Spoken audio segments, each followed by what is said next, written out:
Hi there, it's Kristy-Lee here, and welcome to this week's connection conversation as part of New South Wales Small Business Month. It's great to have you here. We are live streaming today over on Facebook as well as on LinkedIn, and of course in the Facebook group HR Support for Australian Businesses. So welcome, wherever you're joining us from today, it is fabulous to have you here. Now this is Small Business Month here in New South Wales, and so as part of our Small Business Month campaign, we are holding connection conversations every single week here inside these platforms. And the focus for Small Business Month this year is Connect for Success, hence the Connection Conversations name. Today, we're going to be joined by a special guest who I'm going to introduce you to in just a moment, and we're going to talk about a really exciting and interesting topic today when it comes to connecting with our teams to drive business success. Now, before we get into that, I just want to let you know a few little things if you are watching us live. Firstly, we are going live using an app called StreamYard. Now, if you are popping comments in, especially if you're joining us on Facebook, you'll see a little prompter to give StreamYard permission to use your name. Please go ahead and do that. That way we can see your name if you ask a question or make a comment or join the conversation. Otherwise, we just see Facebook user, which is totally fine. I just can't address you by name if that's you. So just a little note that that is what StreamYard is asking you for there. So, at any time, please feel free to ask questions, join in the conversation. Let us know about your experiences on this topic that we're talking about today. We would really love to hear from you in the chat, so don't be shy and let us know. If you are watching this on replay, hashtag replay, and exactly the same applies. Let us know if you've got questions or if you'd like to participate in the conversation. Now, for those of you who I haven't met, hi, my name's Kristy-Lee. I'm the director and founder of a HR consultancy practice known as the Footprint Group. I'm the CEO of People Powered HR, which is Australia's leading and most supportive online community for business owners who want to get it right when it comes to HR and building amazing teams. I'm the host of the People Powered Business podcast, and I co-host the Grow Your Influence podcast with the wonderful Juliette Robinson. Now, I've been working with small to medium-sized businesses on all things HR for well over 10 years now. I've been working in this space for, in fact, more than 20 years. But before I started my HR career, I actually worked in and studied in the world of psychology. So how our brains work, how human behavior works, and all of the intricacies around that are actually really something I'm very passionate about and very interested in. It's a whole other story about why I ended up in HR and not in psychology.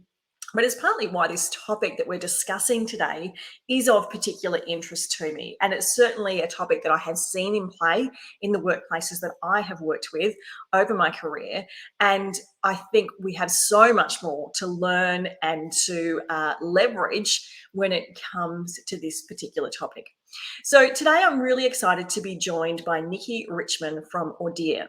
Now, Nicci is an expert when it comes to neurodiversity in teams. And so the focus of today's discussion is going to be about understanding and leveraging our own neurodiversity as well as neurodiversity within our teams to help drive business success. So I'm going to bring Nicci on now to welcome her. Nicci, hi, welcome. Thank you.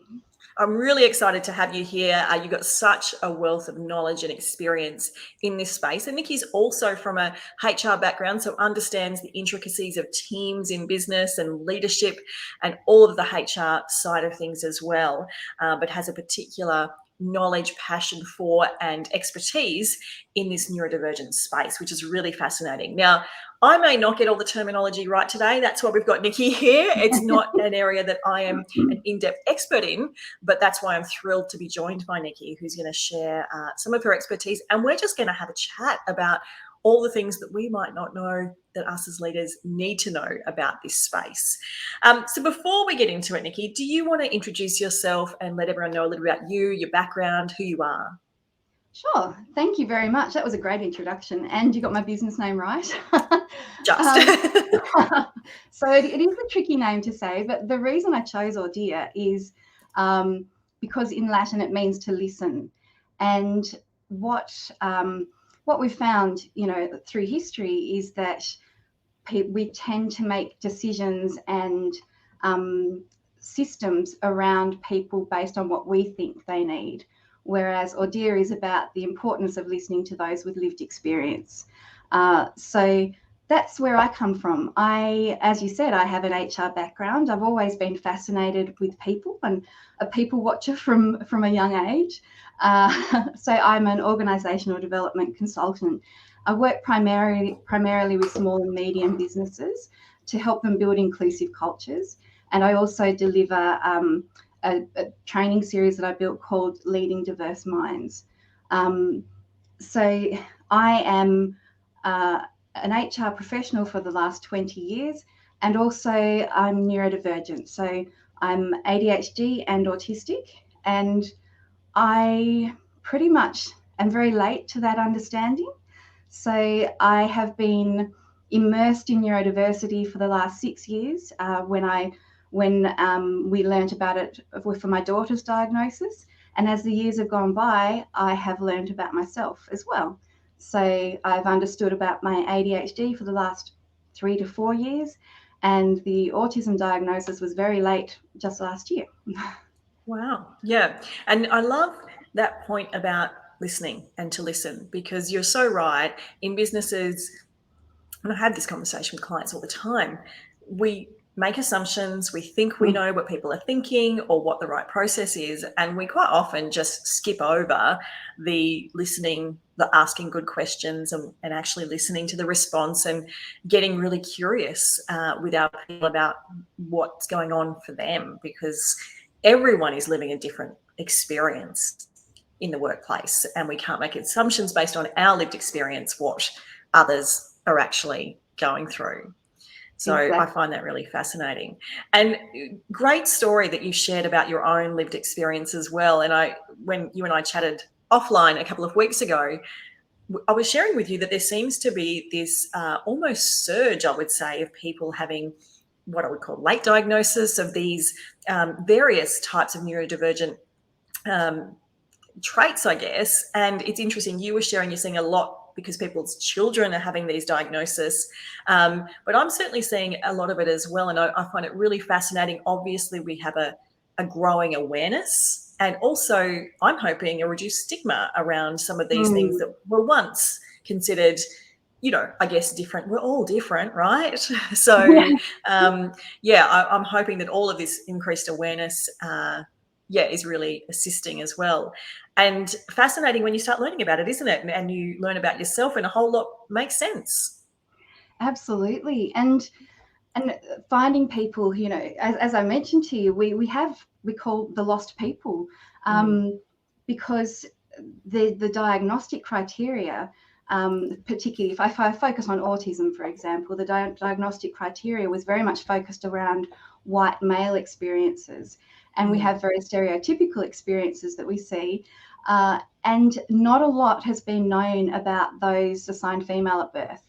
And there are some very different experiences and a lot more subtle experiences. So yes. We're seeing a lot of mums, people my age now, who are learning about themselves because they're learning about their children. And suddenly those experiences that their children are having, it's a bit of a alarm. It's like, oh, wow, that was my experience at that age too. So it's kind of lovely. There's this community growing of people who are all learning about themselves. And as you're saying, the stigma, we're breaking that stigma down. Yes. There's still a lot, it depends on who you speak to. Sometimes I'm still very careful sometimes about who I tell about which diagnosis, because I find ADHD, when I talk to people about that, that's way more understood and accepted than autism. Yes. So there's a lot, there's still a long way to go, but there's a lot of great conversations happening now by those with lived experience, which is really important. And those with lived experience like you, who have had immensely successful careers and personal lives, and as you said, the signs, all of it is a little more subtle. It's not so extreme, and I think that is where it's really super fascinating, because once we understand, like with anything, we can leverage. It's like a superpower. Once we fully understand, there's a whole lot of potential we can unlock once we have that understanding. So I do find it really, really fascinating. So let's take a step back for those that are joining us and are maybe unsure what we're meaning when we say neurodiverse or neurodivergence. Can you give us a big picture, I guess, definition? What are we talking about?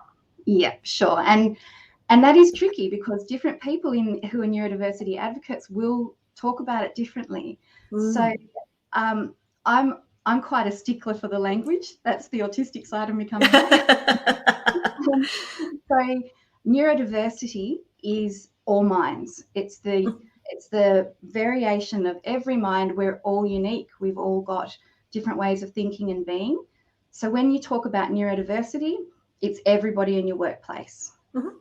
When we talk about neurodivergent, that is when we're talking about somebody whose brain wiring differs from the societal norm, so from the typical expectation.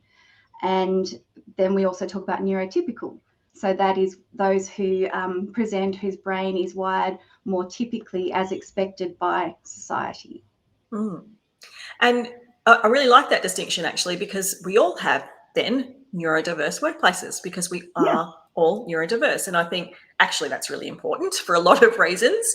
But that's a really great distinction between neurotypical, neurodivergent and neurodiverse. So that's a great distinction. And I really like how you have articulated your brain is wired differently to societal expectations or norms, not right or wrong.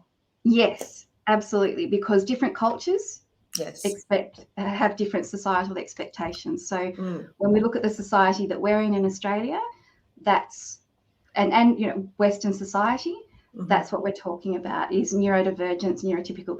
The other thing that I forgot to mention was neurodivergent can be innate. You can be born with it, genetic. So autism, ADHD, dyslexia are examples of innate genetic neurotypes. And then there are those that can be occur as a result of life events. So things like acquired brain injury, post-traumatic stress disorder. There's a whole range. Like it's a big umbrella. When you look at the true neurodivergent umbrella, it's very big. And when we look at it like that, when you add the mental health components, that we look at clinical depression and those things, all workplaces really do need to pay attention to neurodiversity and neurodivergence in the workplace, because it's actually a lot bigger than what we think it is. That's so true. That umbrella that you've just described is so broad and covers so many different scenarios that I would say you would struggle to find a workplace. I'm trying to think of a workplace that hasn't been touched by neurodivergence in one of those categories or another. Exactly. Yeah. Yeah. And so really, then we have the innate, you know, so I and many others will think of autism and ADHD as an identity. It is very much how we are, and something to be proud of, something that we wear. And you know, I'm really proud of the way I show up in the world. It's taken a while. And then there are those things that are challenging and traumatic for people, and we do want to support and help. So, I mean, as I said to you earlier, that conversation could go for quite a while in itself. Yes. So I'll bring it back again. No, but I think that's so true. And I love that what you've just said there. It's so broad. It's fascinating how broad it is. And I think, you know, in my experience working with workplaces, there's a lot of just misunderstanding about things that might present as challenges in the workplace that are purely, I'm certain, you know, under diagnosis would be a neurodivergence situation. And just different ways of doing things, processing information. And until we understand that, we're never going to be able to get the best out of all the possible people, because if that's the only challenge we're faced with, that's an easy fix if we just listen, as you said, and open our minds. And I was doing some reading on the stats, and you might be able to correct me if I'm wrong here. And of course, there's a garbage truck going by just at this moment. But I was reading stats of around 15 to 20% of the population are neurodivergent. Is that roughly the right stats that we're looking at these days? Yeah, and it's quite hard to get good statistics. Yes. So it's estimated that 15 to 20% of the global population is neurodivergent. And as I was saying before, it depends how they're defining that neurodivergent population, but it's estimated. And then I've looked at stats in Australia. So for dyslexia, That's found in up to 20% of the population. Wow. So that's probably one of the highest incidences of neurodivergence that we see. And ADHD, 1 in every 20 Australians, although ADHD Australia, on their website, it says 75% of ADHDers are yet to be diagnosed. So that's an interesting thought. And then Aspect estimates that 1 in 70 people in Australia are autistic. And then we have a lot of co-occurring neurodivergence together. So, for example, some are multiply neurodivergent, as I am. I'm autistic, ADHD. If we want to keep adding to the alphabet, dyspraxic, auditory processing challenges, sensory processing. So they all come together. So, and as an example, roughly 2 in 3 people who are ADHD are also autistic. Wow. Okay. Yes, that's a very common neurodivergent. Okay, but that and I would suggest, just anecdotally, based on experience working with workplaces, that in fact it is much higher than the stats are suggesting because of what you shared about the undiagnosed. Because I think people are just going through life and being super successful and highly functioning. So there's not any realization there. And then, of course, there are the others who are just, blind eye to it all. So I think I would dare say, based on my experience, the stats would be considerably higher, given the umbrella you've just described that actually does cover neurodiversity as a whole, which makes it interesting as a challenge in a workplace setting, because the likelihood is at some point, if not already, we will have someone on our team who is neurodivergent, whether or not they have an official diagnosis, right? So that would be the case, you would think, wouldn't it? Yeah. And I mean, I may be, well, I am probably biased because the people I attract to come to work with me are neurodivergent. Yes. So, like attracts like. But all of the small business people that I've worked with, the owners, have all been neurodivergent. And it's very clear to me, some of them have the diagnosis, some question it, some are thinking that they may, others don't care, they're not interested. But it helps me with that understanding because I know how to work best with that person because I can see where their strengths are. So, neurodivergent, many neurodivergent people are entrepreneurial and work best out on our own, making things happen. That's really interesting. Why do you think that is? Why do you think, just from your own experience, why do you think there are so many crossovers between neurodivergence and entrepreneurial types? Well, from my experience and what I've seen, ADHDers, dyslexic people, for example, visual thinkers, creative, out-of-the-box thinkers. I know if I don't agree with something that's happening in a workplace, I struggle with rules that don't make sense. I naturally like to lead. Not a great follower. I mean, I follow. When I was younger, I did follow, but now it's just like I love to use my initiative. I love to have responsibility. I love to look at things differently and solve problems. And that all draws to that, so ADHDers, for example, are more risk takers. So in small business, you do have to have that element of taking risks. Yes. So I do see, in the work I've done, I've worked with quite a few ADHD business owners. Yeah, I think I definitely have too in my time, without a doubt. And I think that's really interesting. So really what it comes down to is some of the traits of neurodivergent people are superpowers for entrepreneurs, and in fact makes them more successful entrepreneurs because of that neurodivergence, because they will question rules potentially, or they have the energy and all of those other things. So I find it really fascinating, and again, I can see how those two play out together. Sorry, go on. Sorry. One of the things that I guess I don't want to downplay though is we have these amazing strengths. Neurodivergent, there are some typical crossovers. You'll see different things. Everybody is different. Everyone's experience is going to be different. But there are some crossovers that you'll see in anyone who's neurodivergent, and those would be executive functioning skills, challenges. So working memory, long-term memory, planning and organising, time management, processing speed. So those sorts of things, a person may experience challenges in one or more of those areas. And what we can find is often we don't learn about our neurodivergence until the wheels start to fall off.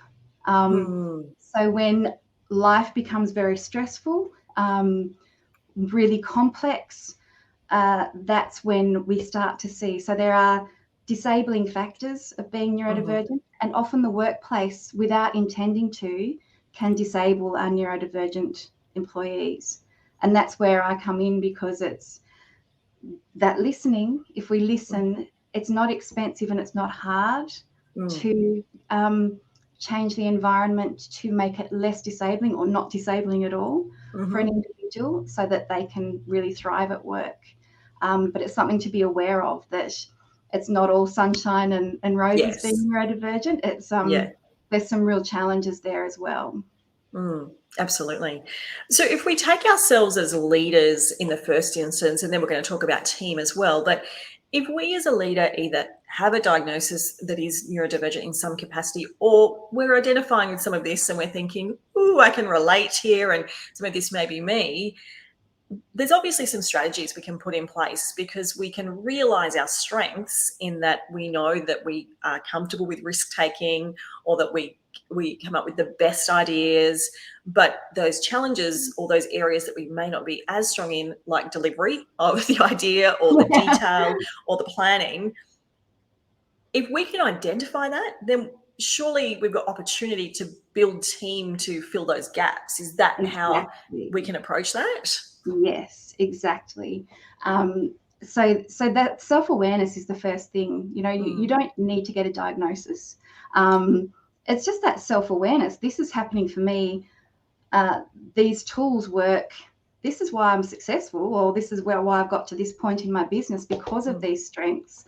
This is what's holding me back in the business now, because I'm trying to do blah, blah, and blah.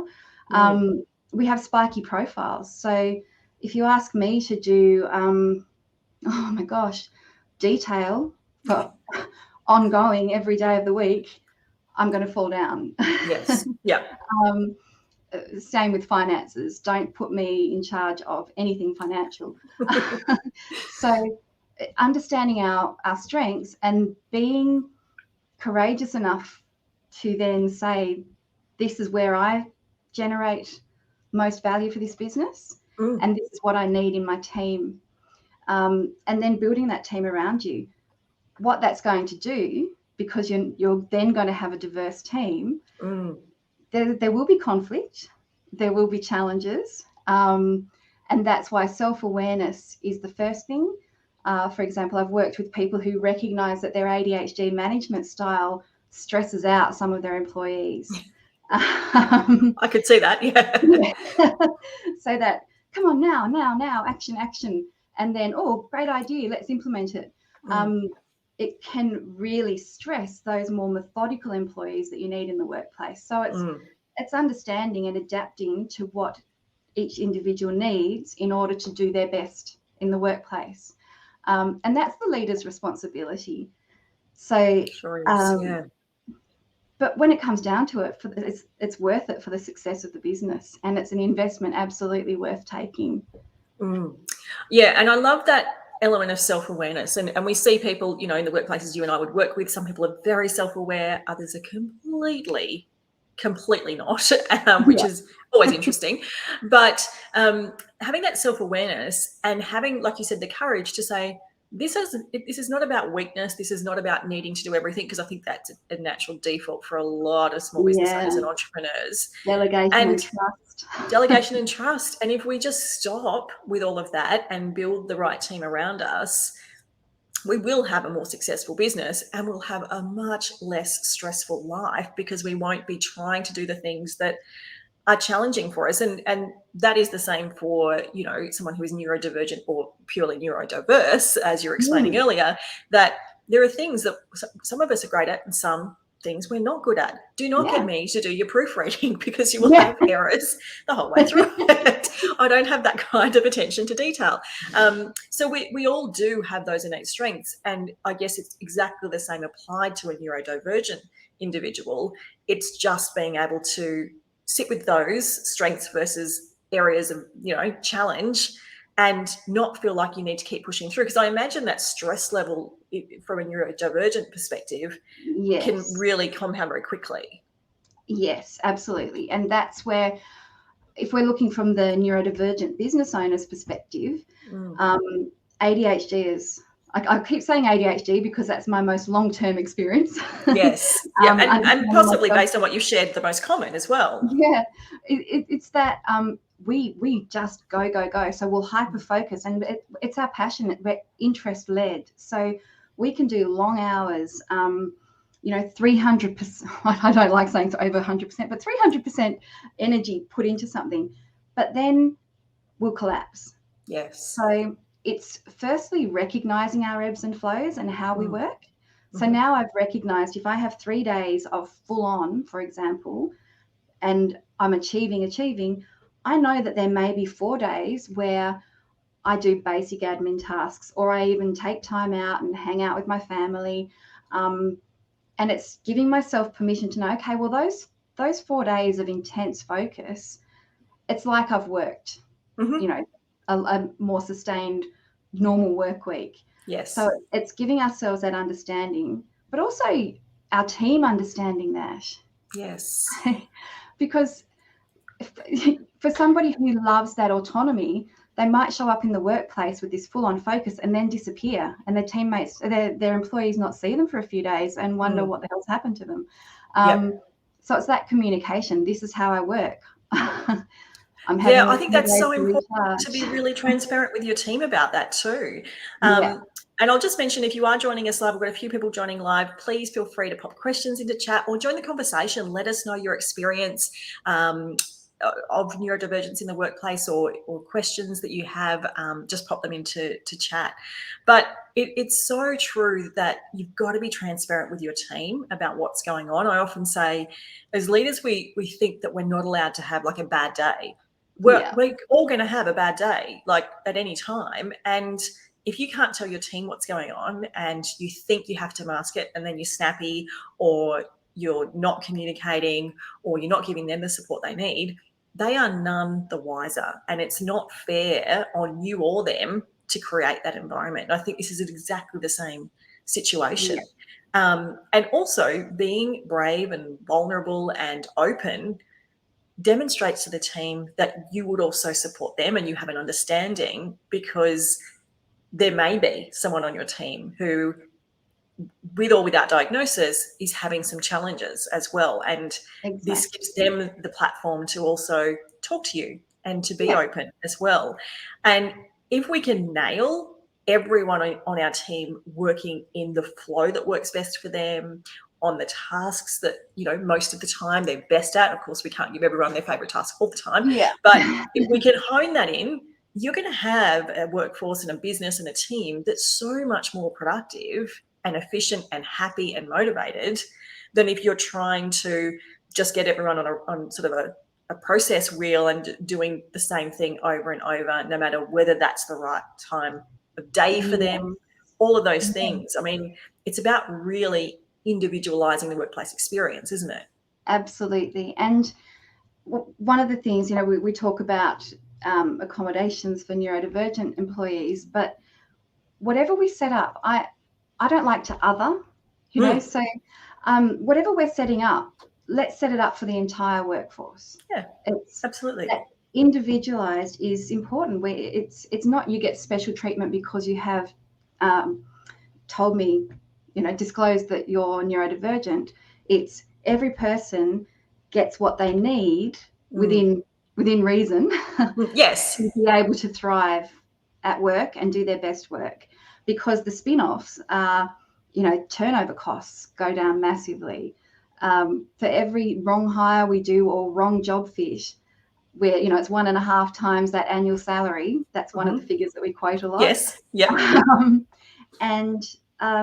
But also the spin-off to the clients, to your stakeholders.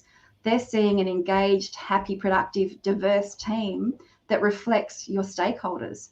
So the more your team reflects who your stakeholders are, then the more you're going to be delivering what they need. So it's a, you know, happy outcome for everybody. I absolutely agree. I think so. And I think it's like, you know, we've been talking a lot lately about hybrid work and remote work, and businesses really pushing against that again at the moment. If you could, why would you not create an environment where people can work as they prefer in terms of their productivity, rather than trying to force them into an environment that they don't perform as well in? Because what's the business outcome there? You're going to have unmotivated, unhappy staff. And I think, as far as we can, as business owners, if we create environments in the workplace that everyone can thrive in, then we're going to have the best team possible. We get the success from it. Like you said, it's a win-win. So I totally agree. And the time and energy, people don't think about the time and energy that goes into managing those employees who aren't delivering. Oh, yes, it's a lot of time and energy. It's exhausting. And it's taking you away from what you do best. Yes. You know, nobody enjoys performance managing somebody. And if we set the systems up, if we set the conversations up, and everything surrounding the entire workplace, then we're going to spend less time on those draining activities. Yes. Yeah. It's focusing our attention on setting things up for positive rather than dealing with the output of negative, basically. Firefighting. Yeah. Yeah, exactly. That's great. So for us as leaders, it's about self-awareness, diagnosis or no diagnosis. If we're identifying with some of the things that we talk about with neurodivergence, having awareness around that, building the people around us that we need, or the systems or the tools, whatever it is, to support us with those challenge areas, so that we're not trying to push through, because that's going to, you know, ultimately lead to disaster all around, I think. And being vulnerable and open and honest with our team about how we work best. You know, that doesn't mean you have to, if you don't want to, share a diagnosis with your team, if that's really how you feel. But that doesn't mean that you can't be talking openly to your team about the fact that you work in sprints, or that you work better in this particular way, or, you know, similarly, how you like to communicate or be communicated with. All of those things help frame up how we do things around here in business. And it also helps frame up for your team that they can be equally transparent. So I think it's setting a whole range of great lessons and role modeling. And that's embedding psychological safety as well. So if you create a psychologically safe workplace where people are, it's where it's shown by leaders that you can show up as you are. There's no ramifications. There's no judgment about you showing up as you are. Then people will not be masking so much in the workplace. There won't be burnout from that, from masking. And what, you know, Google high performing teams, that one of the things, the foundation is psychological safety. So the more that we can encourage that, what I love about small and medium businesses is that they are agile, and there's not bureaucracy that you have to fight to put these things in place. So it's something you can make a decision on today and turn around and start making a difference tomorrow. Yes. That's why I love working in this area. Yeah, that's so true. We've got the ability to make change immediately if we want to. And I think that psychological safety, that culture of trust, and that culture of open communication, they're just fundamentals in success for business. So really important. Let's, I guess, switch tack now to talk about possible neurodivergence on our team, because in my experience, some of the businesses I've worked with, they have someone who is neurodivergent on their team who doesn't have a diagnosis, or not one that they have shared with them. And I see it present as performance management struggles, as unable to follow instructions or directions, frustration over repeating things, sometimes having tried multiple different ways, which is great. And then we'll look at it and we'll find that there's a pathway forward here. And once we uncover it, they've got the best employee on their hands the world has ever seen, and they're so wrapped, but they were so busy trying to get them to follow the same instructions everyone else has been following, and Yes. hadn't thought more openly, that it's caused a whole lot of pain and stress for everyone along the Yes. way. Do you see that show up a lot, where there is definitely some neurodivergence, but it's not necessarily discussed or diagnosed, and there's a lack of understanding about how to find an alternate path to the ideal end outcome? Absolutely. And a big sigh. I've seen it played out when I've been an internal HR partner. I've seen it played out before I recognised what neurodivergence was. Yeah. But I've known that if only this person was communicated with in the way they needed to, if only the manager had adapted, I could see how the manager could have adapted their style, but they were very set in their way of doing things. And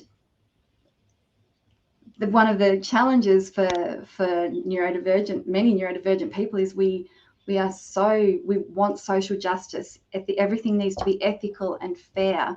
So it's really hard to see performance management playing out when it really shouldn't be the case. I presented to a team of HR professionals a few months ago, and we asked for a raise of hands in the room, now that they know what they know about neurodiversity, who believes that they had performance managed somebody out of the business who was neurodivergent, who could have, if things were changed a bit, have actually been retained within the business. Probably about 3/4 of the hands went up. So that's hard. Yeah, I find that really hard to see and to hear about. And there's a lot of trauma that comes from that as well. So we do see traumatized neurodivergent people who some end up dropping out of the employment market because of the trauma associated with being misunderstood, mismanaged. And we lose amazing talent, and we don't open ourselves to a wider talent pool.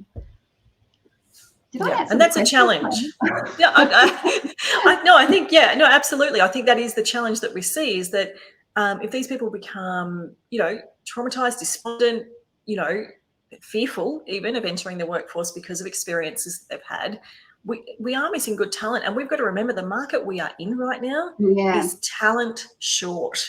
So, I was talking recently about the body shops, and they're not the only one, but current sort of process of open hiring, where they're not reading resumes, they're not doing standard interviews, and there's a number of companies trialing things like this, so that everyone is given an opportunity without referencing their history, what they've done before, their reference checks, and giving everyone a sort of open opportunity. And I think having much more open-minded approaches to our recruitment will ensure that we're not missing great talent.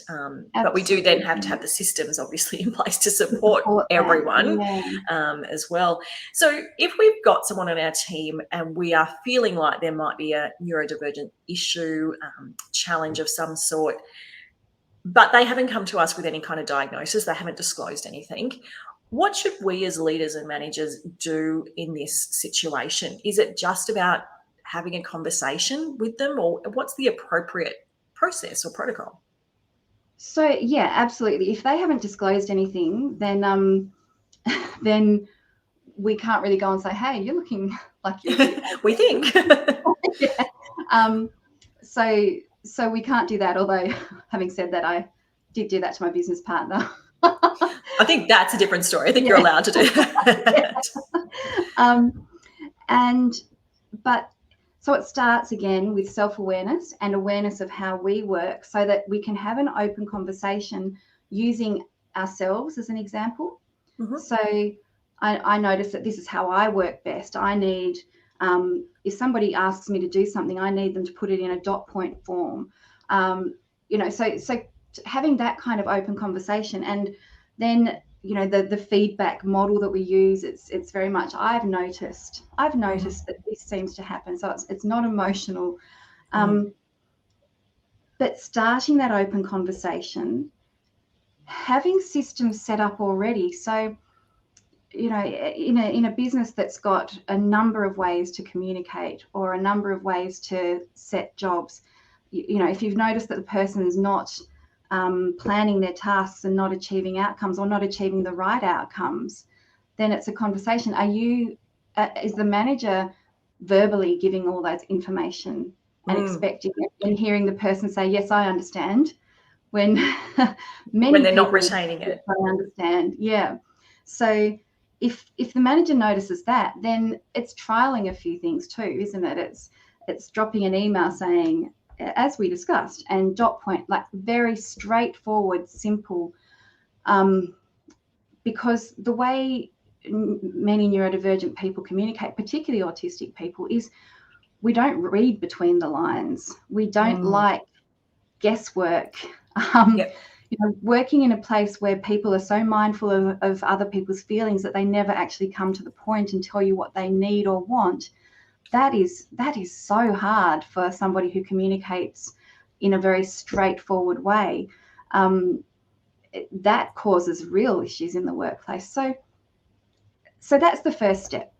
Yeah. And I think it's about having conversations that are what I call curious conversations. Yeah. So going into these conversations, asking really good, open-ended questions, being genuinely curious about the answers, without and then judgment. being willing to keep going down that path and finding out more and more and more. Because if you go into that conversation or that meeting thinking you know the outcome, thinking you know the answer, or even putting your thoughts on the table, you're not going to get the full picture. You're not going to get honesty.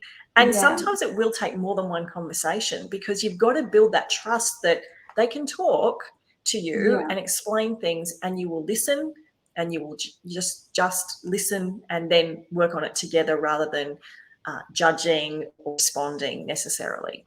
And sometimes people mightn't have sufficient self-awareness to know what they do need. Yeah. So if you go down this track and you still don't find, you know, that's when external people, you know, you or me, but people like us, we can come in and have that external observing. But also I've been called a bit of a translator sometimes, because being able to see what that person's experience is and offer some other suggestions, but also see strengths. Yes. So sometimes it's quite hard for a person who might be traumatized from experiences at work to even remember what their strengths are. So starting with strengths is a way to have those conversations without it feeling like, oh, I'm in trouble. Yes. And because it builds their confidence too, and this is the same for every single employee, that if they're going home at the end of the day feeling despondent, like they haven't done a good job, like they're failing at work, that's a cycle that they get into, and you've got to rebuild confidence for them to be able to feel like they are contributing, and that's going to open everything up. And I liked your point earlier about the fact that clear and concise communication, I'm a big fan of that generally, but it's like Brené Brown says, clear is kind, unclear is unkind. And I think as business owners and entrepreneurs and leaders, sometimes we do fall into the trap of not being clear, because we either don't want to be bossy, or we don't want to seem like we're not flexible, or that people don't have control over their work. But actually what happens is our team get confused and they don't know what's expected of them. And so if you layer into that also some neurodivergence, then I imagine that must be, you know, very stressful. And sometimes people will manage from how they like to work. Yes. So that's true. I like big picture, and I like to be able to plan my own project and have flexible, you know, give me a really solid goal and I'll meet it in my own way, but I'll meet it or exceed it. Don't tell me how to do it, you know, within reason. But there are other people who don't work well like that. They actually need structure, they need routine, they need methodical systems to follow. And if you can provide that, then those people are going to be your quality control, your compliance people. So it's recognizing that each type of role in the business is going to attract a different type of person, and they will need different ways of receiving work, of being motivated, of achieving outcomes. Yeah, absolutely. And I think being really open to the fact that just because you've done things one way until now, that might not be the best way moving forward. So, like, I know a lot of businesses will say, here's the policies and procedures manual, or here's the, the process for that. And if that's a written format, for one person, perfect. They can follow that step by step and it'll work beautifully.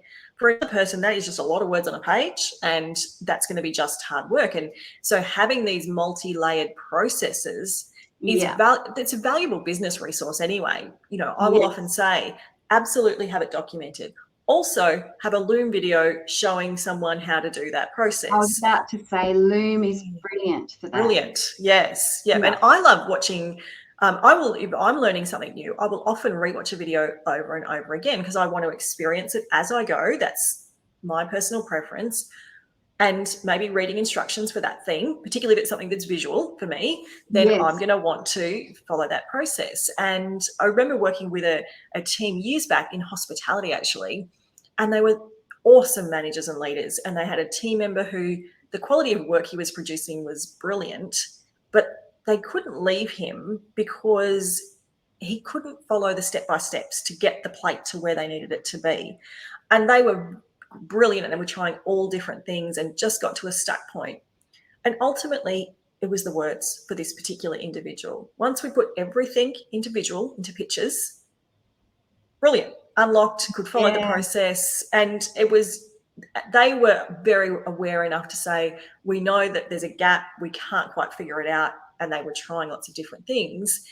But as soon as it was pictures on a page, done. No dramas. That's brilliant. Yeah. And not hard to do. Not at all hard to do. Yeah. And you find somebody who loves doing that and it'll be done really quickly. Yeah, that's true as well. Exactly. So having that toolkit of whatever your processes and procedures are in all different formats will ensure that no matter who comes into a role too, they will likely have the information in a way that is meaningful and helpful for them. Yes. And as you said, for the business to be sold down the track, having all of this in all these ways makes the business even more valuable because you're selling an inclusive business. Yes, absolutely. So much more valuable. So when we've got someone who is, I guess, neurodivergent on our team, whether diagnosed or not, how do we make sure that we can leverage them and get the best out of their strengths? Because often their strengths are like next level, like they're really brilliant at certain things. How do we tap into that? What's the best thing to do? Well, we seem to have a bit of a theme because it's about listening and learning what they do best. But how, so for example, I love peopling. I love people. Mm-hmm. I enjoy going to a workshop, but I can't do that 5 days in a row. So how does that, exactly as before, how does a person work best?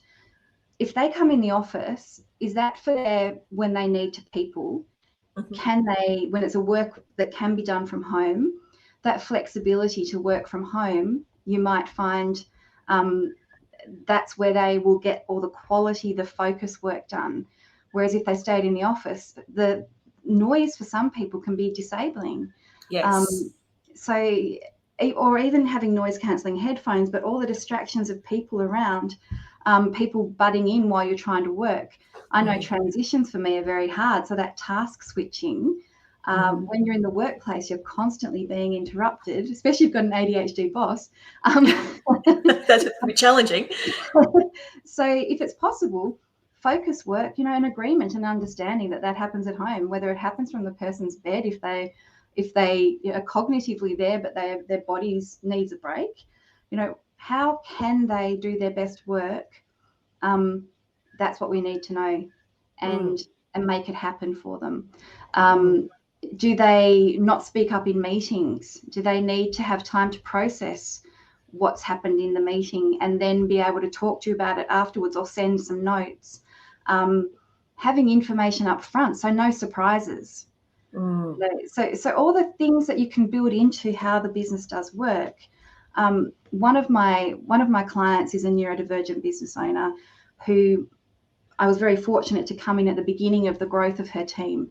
So the way we've grown the culture is things that other people might call reasonable accommodations that are provided if you request it. This is just built in. So because all the employees are neurodivergent. And Yes. so everyone has said how many hours they work best a week. So full-time, I see so many jobs advertised at full-time, which cuts out so many people, whether they've got carers' responsibility for neurodivergent children, or whether they've got their own energy levels that they can't work 5 days a week. But so this team chooses the number of hours they work, they choose the times that they work. All the systems are set up for remote working. Everyone works from home. All the meetings have transcripts provided, agenda up front. There's a community thread where everybody just is real. They can joke, talk about their life, and it's the most beautiful culture where everybody is encouraged to show up as themselves. And that starts with the leader who, might share videos of a messy house that day, or that's great. Yeah, it's just everybody is so confident in their identity and in their strengths that they have they have communicated what they need, how they need, and they're loving it. Yeah, and I imagine it's a super successful business as well because of that level of just, it's back to that psychological safety we were talking about earlier that would really exist there. And the innovation that's come from that, because people are using their strengths, there's actually things that are coming into this business that hadn't been part of the strategy, but adding to the business because people are so enthused about what they do that there's more and more building. Yeah. I mean, it comes back to, very traditional HR sense terms. If we've got an engaged team, if we've got a motivated team, we know that innovation goes up. We know that productivity goes up, and we know that profitability goes up. So all these things are strategies really to create an environment where our team can be engaged and motivated. Doesn't matter what their particular neurodiversity status is. It's creating that environment. And it's in many ways not dissimilar to catering for our introverts and our extroverts on our team. Yeah. Because we know that if we throw our introverts into a meeting and say, hey, stand up and tell us about this, they're going to freak out and they're going to hate it and not do well. Conversely, if we don't ask our extroverts to do that, they're going to be throwing tantrums. So, just the same as we understand those personalities, it's very similar in just understanding how to apply every workplace to our neurodivergent team members. And I would hazard a guess that if, as we're listening to this conversation, we're all identifying people that we work with now or have worked with in the past, or our clients or even family members who possibly are neurodivergent. And I am sure it's far more prevalent than what the stats inform us, actually, which is really fascinating. So to circle back on the team side of things, we need to create environments where there's a culture of trust and a culture of transparency. And, workplace culture is something probably you and I could talk about till the end of the earth because it's just such an important topic. But really, culture comes down to understanding your values and the behaviours that you participate in and exhibit in the workplace. That is simple as that. Culture is not some mystical creature. It is as simple as what's important to us as a business and as individuals, and what are the behaviours that we participate in day to day, and what do we tolerate and what do we not tolerate. So we're creating an environment where the culture is we are trusting of each other, we are supportive of each other, and that we are genuinely interested in listening and understanding and creating environments where people can work in a way that they work best. Yes, absolutely. Yeah. And I think if you're listening and you're a team member and you're thinking, how am I going to tackle this? I think lean into how you work best. I mean, I know for me, and I don't have a diagnosis of neurodivergence or anything like that, but some years ago I identified my patterns of work and when I do and don't work best. So I will work at 5:30 in the morning, no problems. But about 10 a.m., my brain stops functioning for a little while. And I do generally about that time take a walk, take a break, move away from the computer and come back. But if you ask me to do anything detailed at 8:30 at night, you can forget it. There's no way. But I know other people that do their best work in the evening. Yes. So it is just about that self-awareness. And I think, for me, I definitely fought that for a number of years and thought, oh no, I have to work, I have to be in the office at 8:30 and I have to work solidly till 6. But that's not when I work best. It's not how I work best. Yeah. And that's, I encourage, and when we've got these work environments that are the psychologically safe, we make a my bio, so people put on a piece of paper or a video, whatever they want to share with their team members. This is how I work best. And it's as much or as little information as you want, but it's an introduction for new employees coming on board. They can have a look and see who they're coming to work with. It starts that open communication. I worked with a great autistic guy who told me he did not want me to ever come and stand behind him at the computer. And it was great. Just knowing. You just know, because it really put him off doing his work. So I find the more that we are happy to share with people, and the more we make it, open-minded, non-judgmental spaces, the more people are going to show up as themselves, and you're going to have people who are sticking around, who are loyal, who sing the praises of your business. All of those indices that we want to see, that's going to be happening. I love that idea of the bio. And I think actually when we went into lockdowns and remote work, we kind of did a lot of that. Like that's what we were encouraging our clients to do, was to, have times where your staff let them know that I'm doing homeschooling now, or I'm available here, so that people didn't feel like they had to be available 24/7. But we kind of forgot it all. And I think we could that's definitely a great idea for everyone to have that kind of little, this is how I work best. And it's simple stuff, isn't it? It is. And that's the thing. A lot of things, when I first started in neurodiversity consulting or advocacy, people were saying, oh, why would people spend money on getting you in the door? That was quite, a few years ago when, and it was kind of, well, what people don't realize is it's actually not a big investment. It's a mindset shift. Yes. It's a management style shift for some people, or for others it's fine tuning what's already innate for them in terms of their management style. It's not, what people forget is getting this right up front is such a better investment than firefighting at the end and the costs that can come there. That's the same with anything to do with our people. Get it right up front and you won't spend as much money fixing it at the end. Exactly. Yeah. So neurodiversity is just the tip of the iceberg in terms of we look after every employee and their unique needs. And then that funnels down for all intersectionalities, whatever diversity is within your business, gender, age, race, religion. It all comes down to knowing the person as an individual. Yeah, I love that. That's a great note to finish on. Nicci, thank you so much for joining me. This has been an awesome conversation, and it's been great to have you. Now, if people want to reach out to you, find out about what you do, work with you, what's the best way for them to reach you? Probably the best way is to send me an email. It's Nicci, and you can see how to spell my name, Nicci at Audir, audir.com.au. Fabulous. Excellent. So if you would like support with this in your workplace, get in touch with Nicci. She does excellent, amazing work with teams around this space. And it's been a great conversation. Thank you so much for joining me today, Nicci. Thank you very much for having me. I've loved it. Wonderful. All right. Enjoy the rest of your day. Okay. Thank you. You too.